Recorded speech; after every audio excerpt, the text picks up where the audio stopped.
पंडित वेद पुराण पढ़े सब मुसलमान कुराना, कहें कबीर दो गए नरक में जिन हरदम राम ही ना जाना।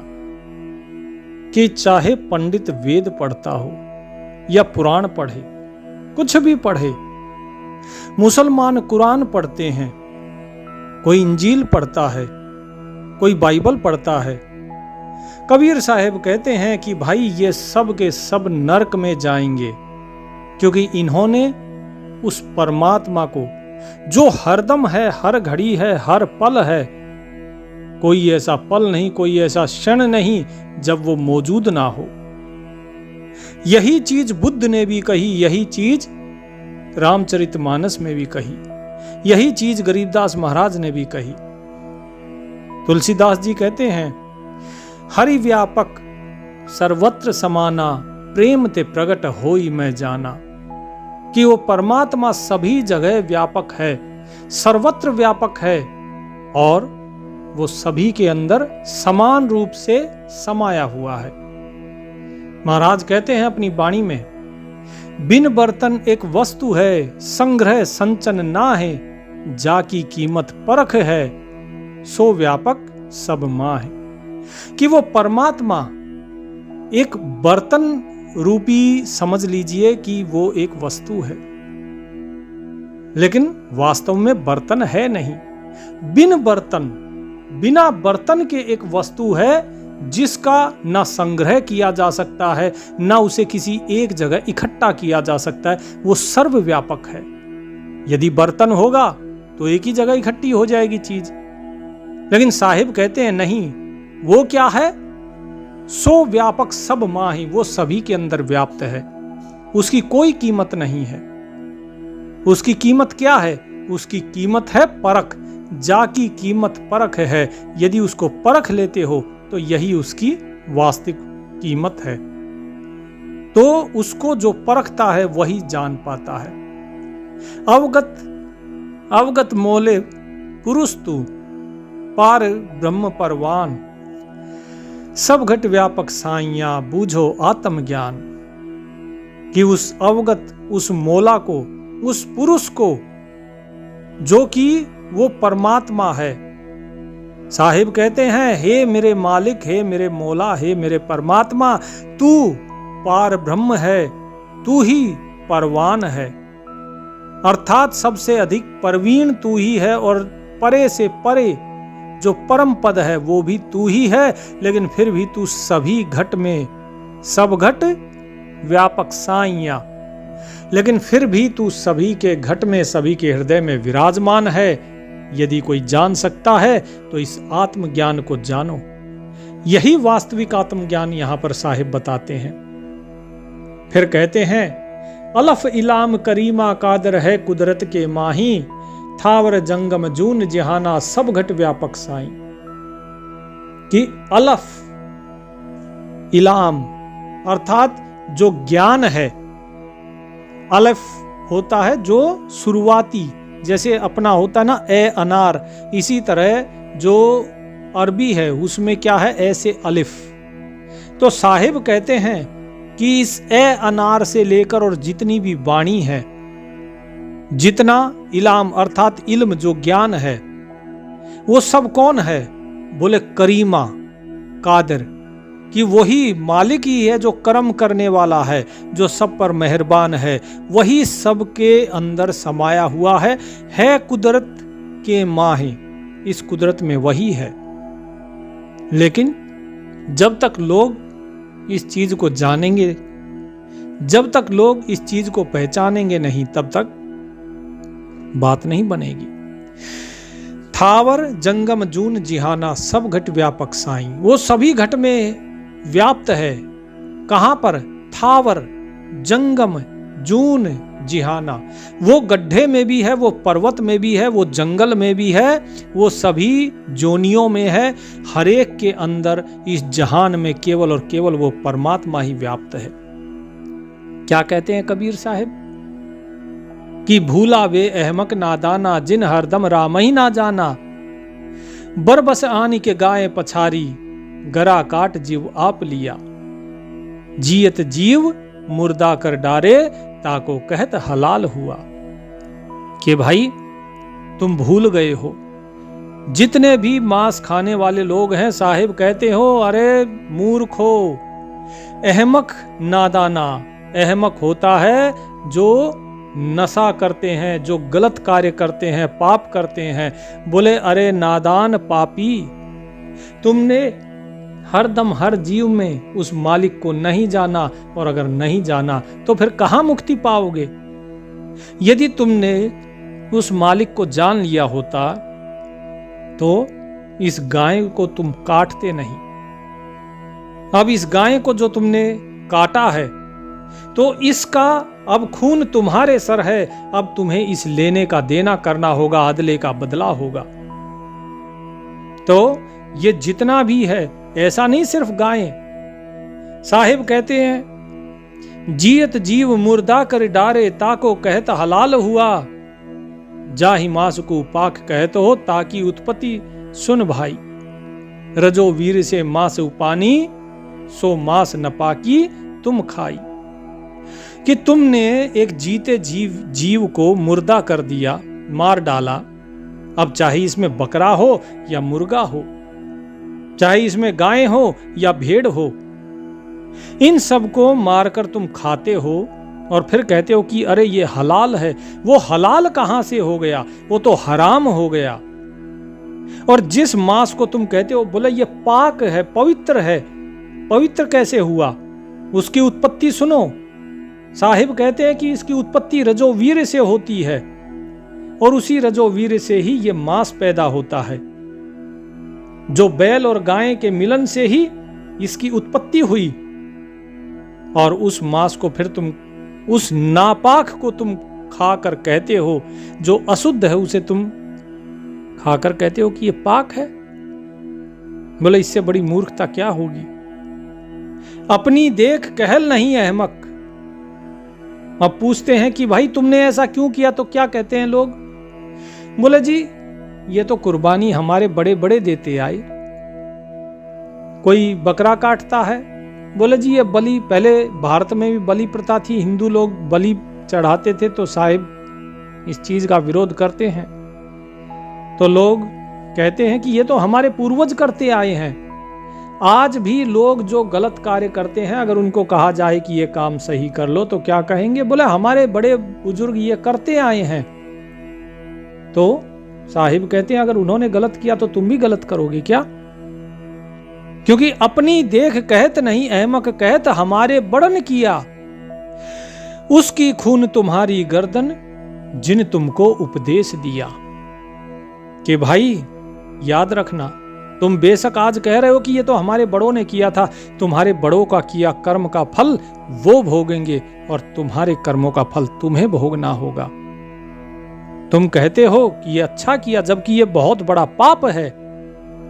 अब याद रखना, जिसने तुम्हें ये उपदेश दिया है ना कि इस प्रकार से बलि चढ़ाओ, इस प्रकार से कुर्बानी दो, बकरों को काटो, गाय को काटो, सुअर को काटो, कुछ भी काटते हो तुम, साहिब कहते कि अब उनकी जो खून है उनका तो खून बहेगा ही, साथ में तुम्हारी जो गर्दन है, तुम्हारी गर्दन भी काटी जाएगी। जिसने तुमको उपदेश दिया उनकी भी अब कुर्बानी होगी। इसीलिए जितने भी मुसलमान हैं जो आज बकरीद मनाते हैं या वैसे भी काटते हैं, चाहे मछली काटो, बकरा काटो, मुर्गा काटो, भेड़ काटो, कुछ भी काटो, गाय सुअर, सबको इसका भोग भोगना होगा, अदले का बदला देना होगा। क्योंकि परमात्मा तो सबके अंदर है, परमात्मा अलग नहीं है।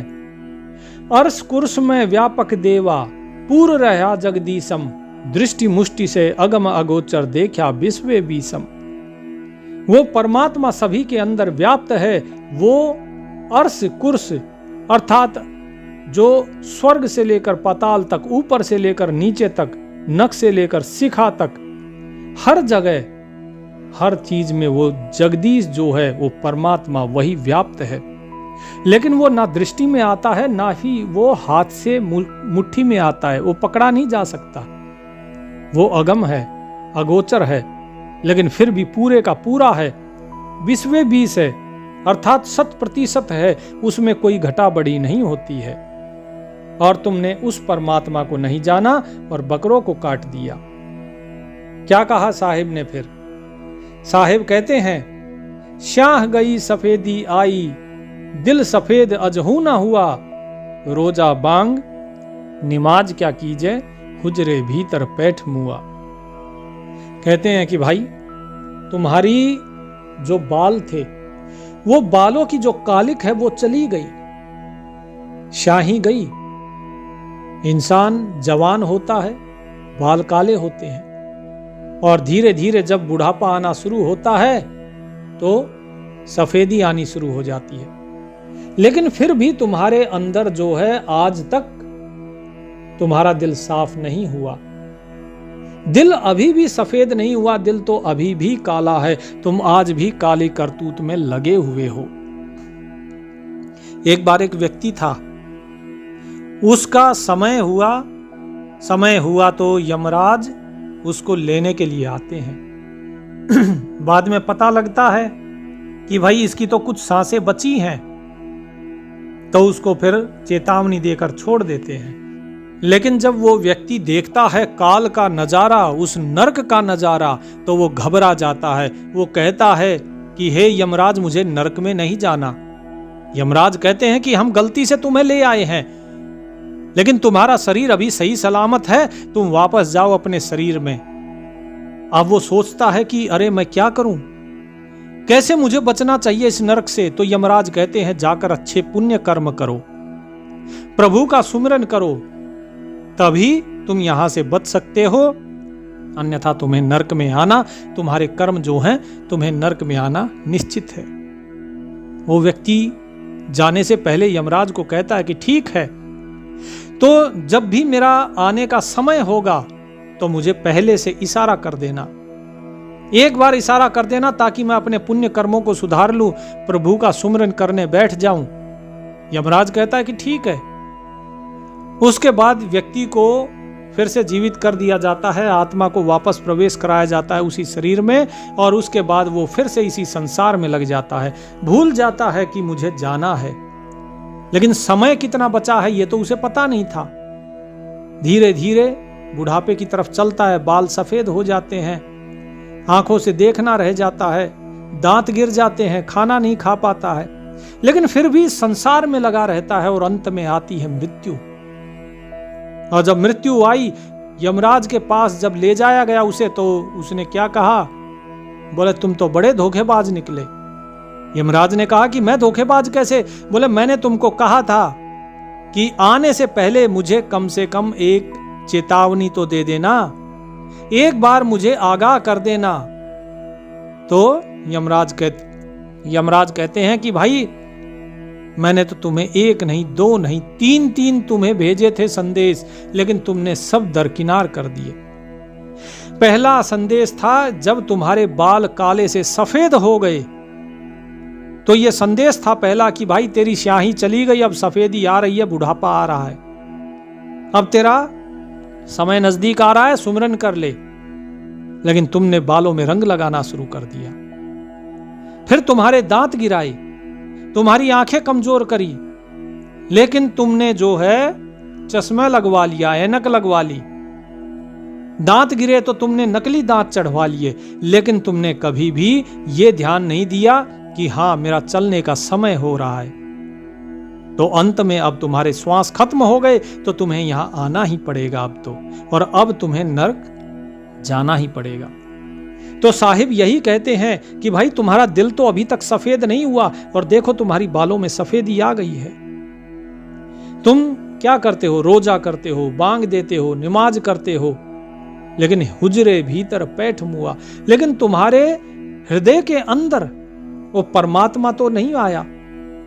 तुम्हारे हृदय के अंदर तो सिर्फ मैं ही रही, और उस मैं में ही तुम मर गए। तो बताओ किस प्रकार से पार होगे? पंडित वेद पुराण पढ़े सब मुसलमान कुराना, कहें कबीर दो गए नरक में जिन हरदम राम नहीं जाना। कि दोनों के दोनों नरक में जाओगे। कोई एकादशी का व्रत करता है, कोई रोजा रखता है, कोई नमाज करता है तो कोई आरती करता है, कोई वेद पुराण पढ़ता है तो कोई कुरान पढ़ता है। साहिब कहते हैं जाना सबको नरक में है, क्योंकि इतना सब कुछ पढ़ने के बाद भी तुम्हारे अंदर ज्ञान का अहंकार हुआ, लेकिन ये नहीं समझा कि सबके अंदर वो मालिक ही है। उस मालिक से अलग तो कुछ है ही नहीं। सुरत निरत से अगम अगोचर, बुद्धि वाणी से न्यारा। कैसा है, कौन है वो परमात्मा? साहिब बताते हैं कि वो सब जगह व्यापक है, लेकिन कैसा है, क्या उसे समझा जा सकता है? लोग तो यही सोचते हैं, कहते हैं जी बताओ परमात्मा कैसा है, बताओ जी आत्मा कैसी है, बताओ काल कैसा है। साहिब कहते हैं कि भाई सुरत निरत से अगम अगोचर, बुद्धि वाणी से न्यारा, सुन्न बेसुन्न में व्यापक बीना, बिचरे अधर अधारा। अकल पुरुष साहिब अविनाशी, गुण अतीत घन नामी, समर्थ साहिब सकल व्यापी, चिदानंद निज धामी।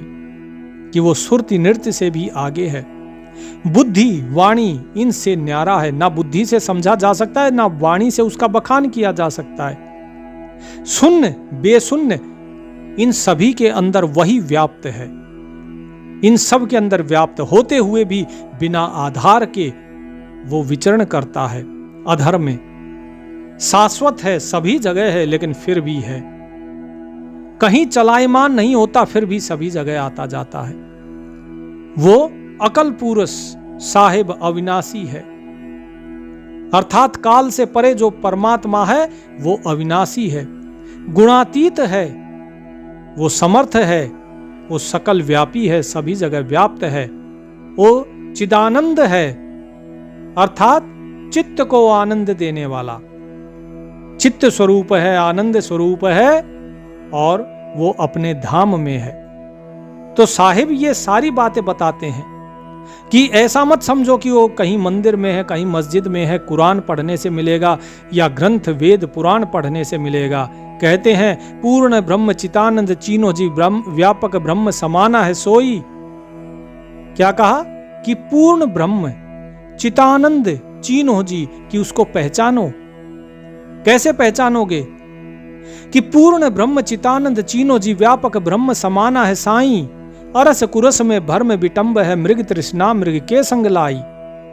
बूंद समुद्र में ढूंढ न पावत, बूंद कहो के समुद्र कहाई, दास गरीब सीता सती संग है, हाजर नाजर गोप गुसाई। कि भाई वो परमात्मा तो सभी जगह व्याप्त है, स्वर्ग में पाताल में हर जगह।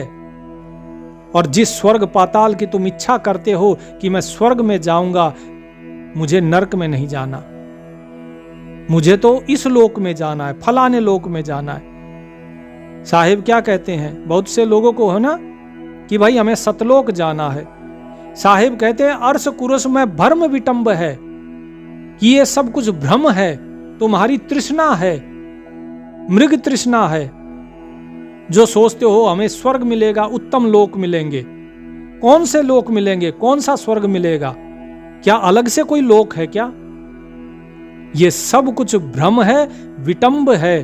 बोले मृग तृष्णा मृग के संग लाई। जिस प्रकार एक हिरण होता है, हिरण के साथ उसको क्या दे दी जाती है? मृग तृष्णा। उसको लगता है सामने जल है, जो कहा जाता ना मृग मरीचिका। क्या होती है कि गर्मी के अंदर तपती हुई रेत से जब उठती है क्या गर्मी, तो ऐसा लगता है कि वहां पर जल है, और मृग उसके पीछे भागता रहता है कि कहां मिलेगा ये जल, ये जल कितनी दूर है। वो उसके पीछे भागता और भागते भागते रेगिस्तान में दम तोड़ देता है। यही चीज साहिब समझा रहे हैं कि तुम जिस स्वर्ग की बात कर रहे हो, जिन उत्तम लोकों की बात कर रहे हो, ये सब केवल भ्रम है, और इसके पीछे भाग भाग कर तुम्हारा ये जीवन नष्ट हो जाएगा। अरे भाई, जब उस परमात्मा के साथ एक हो जाओगे, साहिब कहते हैं व्यापक ब्रह्म समाना है साईं। वो व्यापक ब्रह्म सभी के अंदर समाया हुआ है, वो साईं ही है, वो मालिक ही है जो सब में समाया, और कोई नहीं। जिस प्रकार बूंद समुद्र में ढूंढ न पावत, बूंद जो होती है जब समुद्र के अंदर मिल जाती है, कोई उस बूंद को ढूंढ नहीं सकता है, अलग नहीं होती। बूंद कहो के समुद्र कहाई, अब बूंद को जब समुद्र में डाल दिया जाए तो उसे बूंद कहोगे कि समुद्र कहोगे? अब वो समुद्र ही हो गई। तो उस समुद्र के साथ एक होने की कोशिश करो।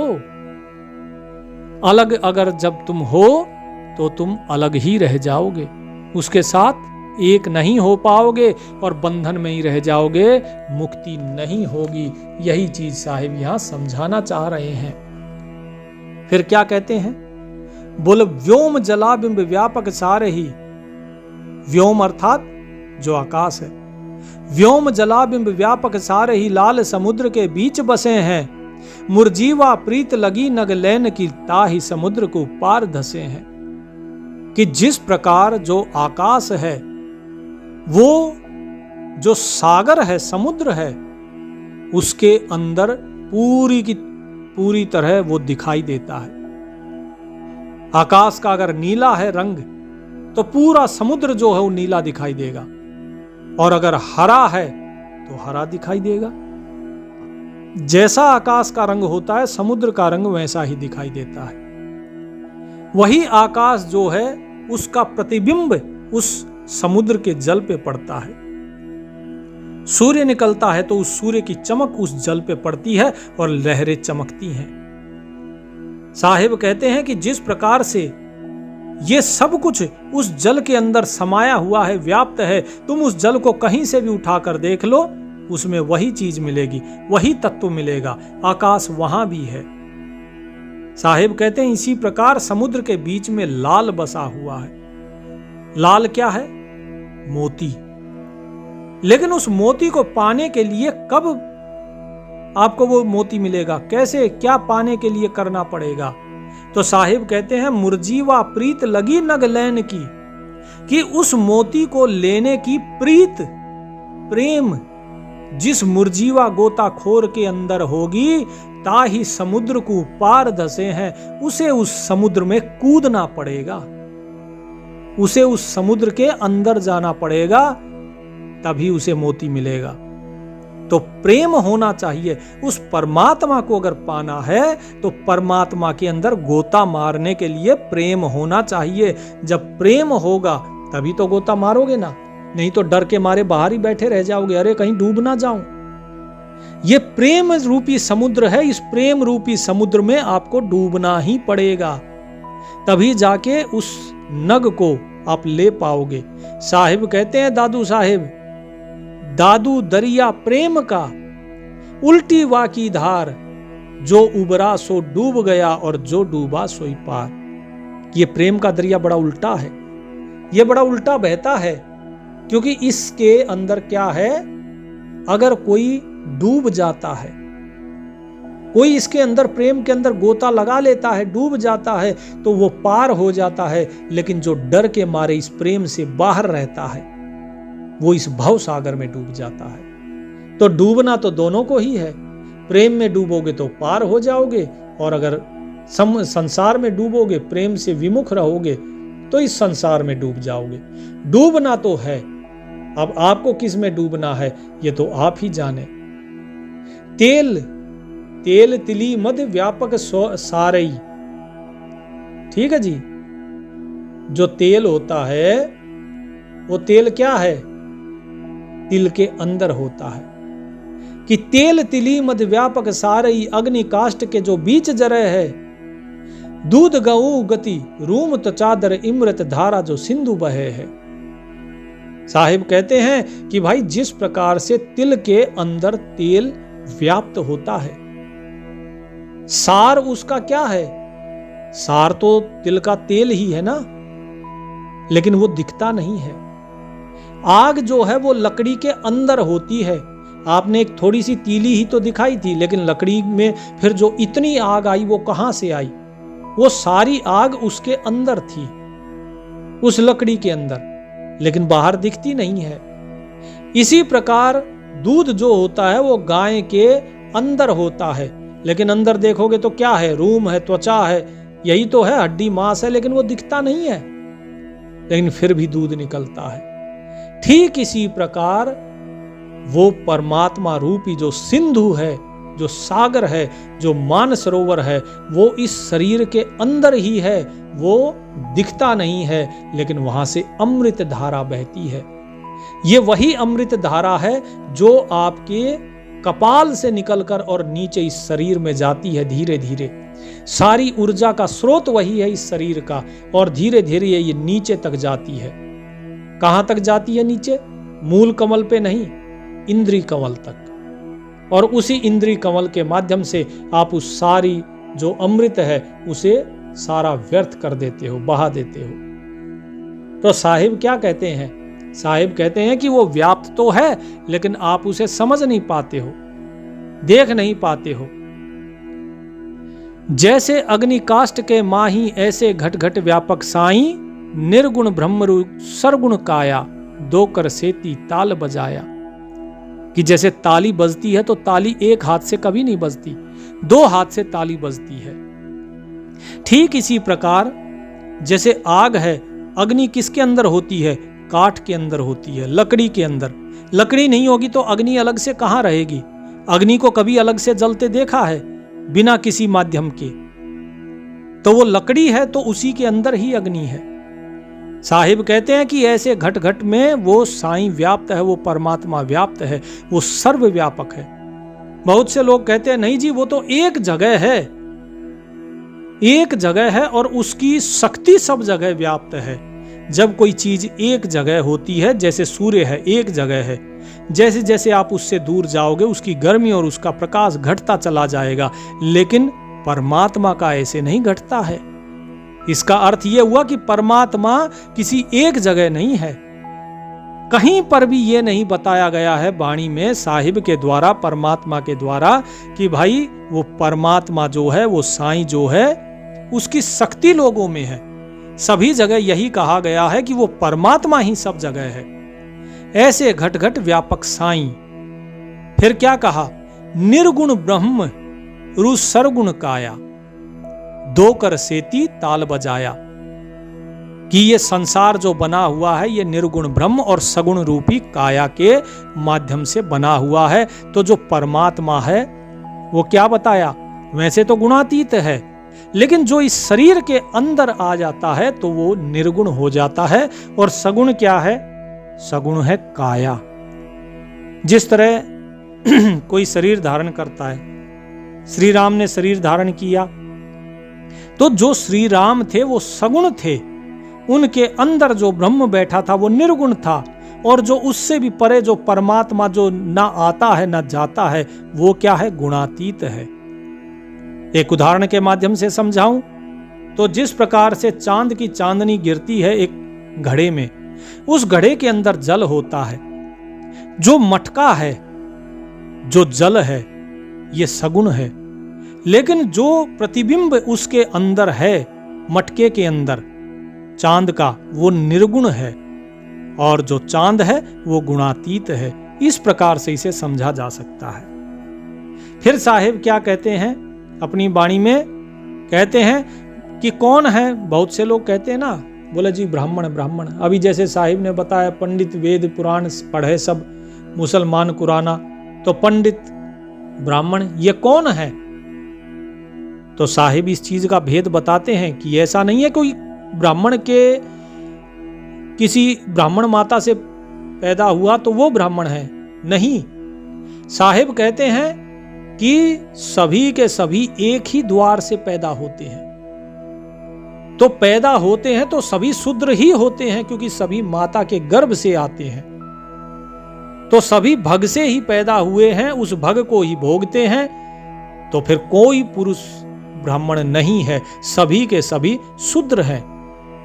अष्टावक्र जी ने तो ये तक कह दिया था जनक सभा में कि हे महाराज, आप जैसे ज्ञानी व्यक्ति के यहां पर चमारों का क्या काम। उन्होंने सबको चमार कह दिया। क्यों कह दिया? क्योंकि जिनकी दृष्टि केवल चर्म तक सीमित है वो सभी के सभी चमार हैं। इसी प्रकार जो व्यक्ति केवल इस शरीर का ही ज्ञान रखता है, इस शरीर के आगे कुछ जानता ही नहीं, वो चमार है। तो इस संसार के जितने व्यक्ति हैं, चाहे कोई अपने को ब्राह्मण कहे, चाहे क्षत्रिय कहे, चाहे वैश्य कहे, कुछ भी कहे, लेकिन वो केवल और केवल शूद्र है, वो चमार ही है। क्योंकि उसे चमड़े का ही ज्ञान है, इस चमड़े से आगे ब्रह्म का ज्ञान है ही नहीं। तो साहिब क्या कहते हैं, ब्राह्मण कौन है? कि ब्रह्म सोई जो ब्रह्म पिछाने, ज्ञान ध्यान तकलीदी, परम पुरुष सब ही घट व्यापक, भाता क्या है गीदी। कि भाई जो परमात्मा जो है वो सभी घट में, सभी हृदय में व्यापक है, वो परम पुरुष सभी के अंदर है, लेकिन उसे जो पहचान लेता है वही वास्तव में ब्राह्मण है और वही ब्रह्म स्वरूप है। क्या सिर्फ शब्दों से जान ले? ज्ञान ध्यान तकलीदी, कि सिर्फ शब्दों से नहीं, ज्ञान को प्राप्त करके ध्यान के द्वारा तब उसे प्राप्त करता है, बोले तब ब्राह्मण कहलाएगा। और बाकी बोले भाता क्या है गीदी, बाकी सब कुछ जो है, जो तुम बोल रहे हो, जितना जो भी कुछ कह रहे हो, बोले वो सब लीद के समान है, जैसे गधे की लीद होती है। तो साहिब यहां पर बिल्कुल स्पष्ट कर रहे हैं कि भाई ब्राह्मण कौन है। घटमट व्यापक है के विस्तारी है, ओ अंग न छू है हे के अकल विचारी है। सभी जगह व्याप्त है वो। फिर क्या कहते हैं कि वो परमात्मा, अब कुछ लोग कहते हैं ना कि जी वो तो सतलोक में बैठा है, वो एक जगह है, और फिर क्या कहेंगे कि वो मनुष्य के आकार का है, नराकार है। इसीलिए भाई अब देखो, नराकार बना दिया तो उसका आकार कर दिया। अब आकार कर दिया तो आकार तो तभी होता है जब कोई चीज सीमित हो, लेकिन परमात्मा सीमित नहीं है। साहिब इस चीज का खंडन करते हैं और क्या कहते हैं, निराकार अधर धार, धार वार पार नहीं, व्यापक महबूब खूब धूप है न छाही। क्या कहा? निराकार अधर धार, वार पार नाही, व्यापक महबूब खूब धूप है न छाही। कि वो परमात्मा निराकार है, उसका कोई आधार नहीं है, वो अधर है, वो स्वयं ही है, उसका वार पार नहीं है, कोई वार पार नहीं, वो सर्वव्यापक है। वो महबूब, वो मालिक, वो सर्वव्यापक है, वो स्वयं ही खूब है, अर्थात अनुपम है, उससे उत्तम कोई है ही नहीं। ना धूप है ना छांव है, कुछ भी नहीं है, वो इन सभी से परे है। तो साहिब ने बिल्कुल स्पष्ट कर दिया कि उसका कोई भी आकार नहीं है। फिर बोले कोई आकार नहीं है तो कैसा है? बोले आदि राम सोई, अंत राम है, मध्य राम है सोई, पूर्ण ब्रह्म सकल घट व्यापक, आगा पीछा न कोई। कि उसका कोई शरीर नहीं है भाई। कोई शरीर अगर होगा, चाहे मनुष्य के आकार का कह लो, चाहे गधे के आकार का कह लो, या बंदर के आकार का कह लो, चिड़िया के आकार का कह लो, किसी भी आकार का तुम कह लो, यह केवल और केवल तुम्हारा अज्ञान है। क्यों? क्योंकि वो परमात्मा तो आदि राम सोई, अंत राम है, मध्य राम है सोई। कि आदि में, मध्य में, अंत में, सभी जगह केवल और केवल वो राम ही है, वो मालिक ही है और कुछ नहीं है। पूर्ण ब्रह्म सकल घट व्यापक, वो परमात्मा सभी के हृदय में व्याप्त है। आगा पीछा न कोई, ना आगा है उसका, ना कोई पीछा है। अगर भाई कोई आकार होगा तो जाहिर सी बात है उसका आगा भी होगा, उसका पीछा भी, पीठ भी होगी, पेट भी होगा। लेकिन साहिब कहते हैं कि उसका पीठ पेट कुछ है ही नहीं। होगा तब ना जब कोई आकार होगा, इसीलिए तो साहिब ने निराकार कहा है उसे। लेकिन लोग जो हैं इस चीज को जब तक समझेंगे नहीं, अनुभव नहीं करेंगे, तब तक उन्हें कोई भी कुछ भी कहता रहेगा और लोग उसमें फंसते रहेंगे। इसीलिए भगत जियो, स्वयं का अनुभव करो, दूसरे का ना सुनो। स्थावर जंगम में जगदीशम, व्यापक ब्रह्म बिनानी, निरालंब न्यारा नहीं दर्शे, भुगते चारों खानी। क्या कहा?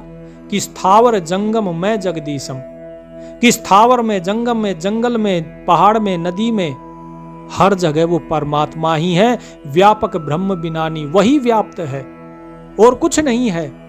निरालंब, न्यारा नहीं दर्शे, लेकिन वो फिर भी अलग से कहीं दिखता नहीं है, वो इन सब के अंदर ही व्याप्त है, इसीलिए वो बाहर अलग नहीं दिखता है।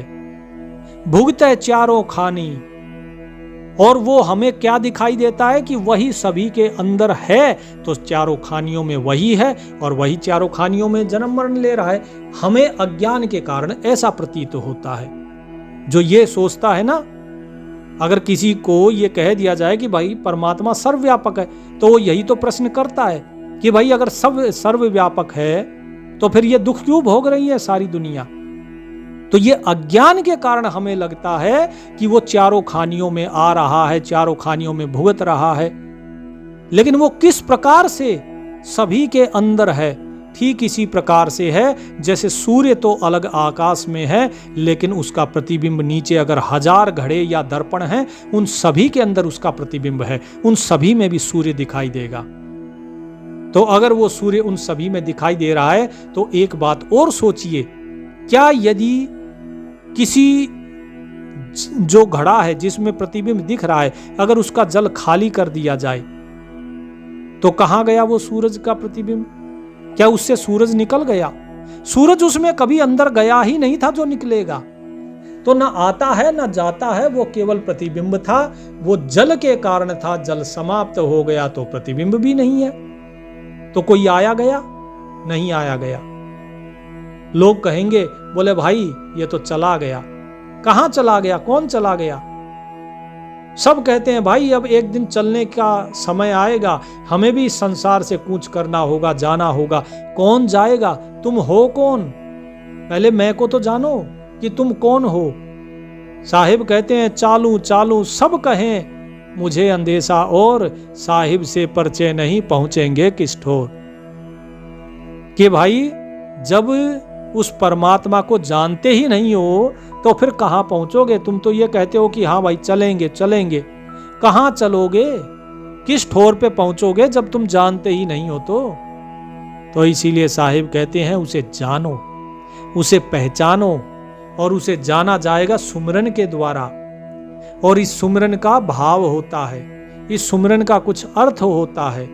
केवल जो शब्द हैं, ये शब्द क्या कहा साहिब ने? शब्द साहिब ने कहा कि ये सब एक गधे के रीकने या फिर कुत्ते के भौंकने से ज्यादा नहीं है तुम्हारा नाम, अगर तुमने ये नाम सुमरन बिना ज्ञान विचार और विवेक के किया तो ज्ञान विचार विवेक बिन क्या रीकत खरगीद। साहिब जो कहते हैं कि ज्ञान विचार और विवेक जो है, इसके माध्यम से ही तुम उस साहिब को जानोगे, इसके माध्यम से ही तुम सुमिरन करोगे। बिना विचार के, बिना ज्ञान के, बिना विवेक के किया हुआ सुमिरन व्यर्थ होता है।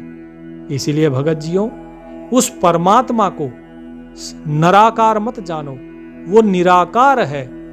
निराकार निर्भय निर्वाणी सुरत निरत निर्तावय, आत्म राम अतीत पुरुष को गरीब दासियों पावे। कैसे पाया जाता है उसको? कैसे जानोगे? बोले वो निराकार है, निर्भय है, निर्वाणी है, अर्थात वाणी से परे है, भय से परे है, आकार से परे है, सुरत निरत निर्ताव है। सुरत निरत के द्वारा जो है इस आत्मा को जाना जाता है। और जब आत्मा को जानते हैं, अर्थात इस आत्म राम को जानते हैं, तो क्या कहा कि आत्म राम अतीत पुरुष को गरीब दासियों पावे। कि एक आत्मा हो गई और फिर एक आत्म राम। तो उस आत्म राम को कैसे जानोगे? पहले आत्मा को जानो, फिर उस अतीत पुरुष आत्म राम अतीत पुरुष को, कि आत्म राम से भी अलग जो वो परमात्मा है। आत्म राम कौन है? आत्मा। कल भी बताया था आपको कि आत्मा और परमात्मा दोनों अलग अलग हैं। साहिब ने ये स्पष्ट कहा है, एक नहीं है, दोनों अलग अलग हैं। लेकिन एक कब होते हैं? जब इस आत्मा को वो परमात्मा मिल जाता है। वो आत्म राम अतीत पुरुष को गरीब दासियों पावे, तो इस प्रकार से उसे पाया जाता है। तो पहले क्या करना है? पहले जितने भी आकार हैं, जितनी देह हैं, इनको परमात्मा मत मानो, सत्य को जानो, स्वयं से तर्क करो, ढूंढो कि क्या है, कौन है, सुमिरन करो। सुमिरन कैसे करोगे? सुरत निरत मन पवन के द्वारा। और फिर जब सुरत निरत चलती रहेंगी, ये मन भी शांत हो जाएगा। मन नाम में लीन हो जाएगा, उस मन का लय हो जाता है नाम में। सुरत निरत जो होती हैं, ये सुरत निरत का फिर सुमिरन चलता है, तब आत्म तत्व की पहचान होती है, और फिर आत्म तत्व की पहचान करने से फिर परमात्मा की पहचान होती है। अब कैसे होगी कि सबसे पहले ये देखना है कि हाँ भाई, जैसे कल भी मैंने आप लोगों को बताया था कि मान लीजिए कहीं से अगर प्रकाश आ रहा है, एक दर्पण के ऊपर टकराया और फिर वो दीवार पर गया। अब आपको जानना कि वो प्रकाश कहाँ से आया, किसका आया, तो दीवार पे जहां पर प्रकाश जाकर टकरा रहा है आप वहां खड़े होइए। तो ये कहां पर खड़े हो आप उस दर्पण से बाहर खड़े हो, आप बाहर देख रहे हो, ठीक है जी। बाहर प्रकाश को आपने देखा, फिर आपने उस प्रकाश को देखना शुरू किया कि कहां से आया, तो आपको पता लगा कि यह दर्पण से आया। आपने दर्पण की तरफ जब मुंह घुमाया तो दर्पण में आपको चमक दिखाई दी। तो ये दर्पण क्या है? ये आपका शरीर। अब इसके अंदर से प्रकाश आ रहा है, तो अब आपने अंदर जाके देखा। जब अंदर जाके देखा तो फिर अंदर भी प्रकाश कहां से आया? भाई दर्पण के अंदर प्रकाश जो आ रहा है वो कहीं से और भी आ रहा है ना। तो फिर आपने उससे जाकर देखना शुरू किया कि भाई दर्पण के सामने खड़े होकर देखा कि ये प्रकाश आया कहां से। तब आपको वो जगह दिखाई देगी जहां से ये प्रकाश आकर दर्पण पे टकरा रहा है। ठीक इसी प्रकार पहले आप स्वयं को जानो। ये जो शरीर है ना, इस शरीर को जानो। ओम, ये शरीर क्या है? ओंकार। इस शरीर से फिर आप अंदर देखो तो अंदर आपको क्या दिखाई देगा? वो तत्व दिखाई देगा।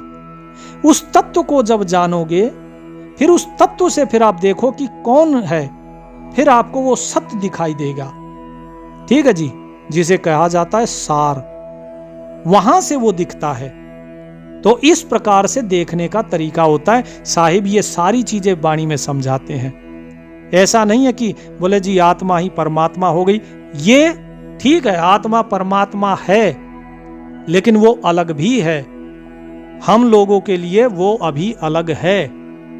वो केवल ब्रह्म ज्ञानी जो है, जो परमात्मा के साथ एक हो जाता है, जो सतगुरु के पद को प्राप्त कर लेता है, केवल वही कहता है कि आत्मा और परमात्मा एक है, क्योंकि वो उसके साथ एक हो चुका है। जब तक एक नहीं हुआ तब तक वो भी यही कहता है। कबीर साहिब क्या कहते हैं कि जब मैं था तब हरि नहीं, और अब हरि है मैं नाही। सब अंधियारा मिट गया जब दीपक देखा माही। तो अपने अंदर में पहले देखो, उस मैं को जानो। जब मैं था तो पहले उस मैं को जानो, और जब तक मैं को जानोगे तब तक वो परमात्मा नहीं मिलेगा। तो पहले मैं को जानो, फिर जब इस मैं को जान लोगे, फिर क्या है? फिर उस तू को जानना शुरू करना कि जब मैं था तब हरि नहीं। जब तक मैं स्वयं को ढूंढ रहा था तब तक परमात्मा नहीं मिलता है, नहीं मिला था। और जब मिल जाता है, बोले अब हरि है मैं नाही, तब वो मैं जो है वो समाप्त हो जाता है। वो किस में मिल जाता है? मैं उस परमात्मा में। जैसे बूंद जब तक स्वयं को पहले जानती है कि मैं कौन हूं, मेरा तत्व क्या है, मुझे किस में समाना है, कैसा मेरे जैसा ही जो होगा मुझे उसी में समाना है, फिर बूंद जाके समुद्र में समाती है, तो वो समुद्र हो जाती है, फिर बूंद नहीं रहती वो। अभी थोड़ी देर पहले वाणी में आया था ना कि बूंद कहो कि समुद्र, तो वही चीज है जी। तो इस प्रकार से परमात्मा को समझो कि वो सर्वव्यापक है, वो निराकार है, वो एक जगह नहीं है। तो इसीलिए उस परमात्मा का सुमरन करो और इस रास्ते को अपनाओ जिसके माध्यम से उसे जाना जाएगा। परमात्मा सभी का कल्याण करें। सत साहिब।